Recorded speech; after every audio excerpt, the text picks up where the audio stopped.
এখানে প্রশ্নটিতে বলেছে a x square plus b x plus c equals to zero, যেখানে a not equals to zero সমীকরণের বীজদ্বয় পরস্পর অনন্য এবং বিপরীত অর্থাৎ ঋণাত্মক হলে এ প্লাস সি এর মান কত হবে।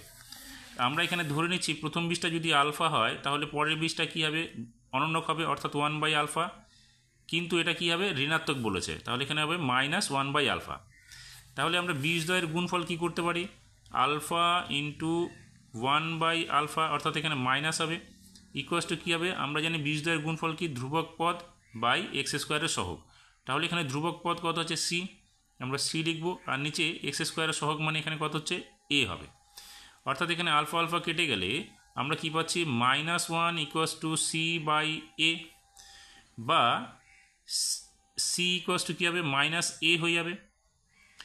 এখন আমাদের এখানে কী চাইছে এ প্লাস সি, তাহলে আমরা কি করব, এ প্লাস সি ইকুয়াস টু কী হবে, এর মান তো এ আছে এবং সি এর মান কি আছে, সি এর মান আছে -a। তাহলে এখানে কি আমরা এখানে সি এর মান -a বের করেছি, তাই এর সি এর জায়গায় এর মানটা বসিয়ে দিলাম। তাহলে এখানে কি হলো, এ প্লাসে মাইনাসে -a হলো, প্লাস এ -a কেটে কি হলো 0। তার মানে আমাদের এ প্লাস সি এর মান কত বেরোলো, এ প্লাস সি এর মান হচ্ছে 0।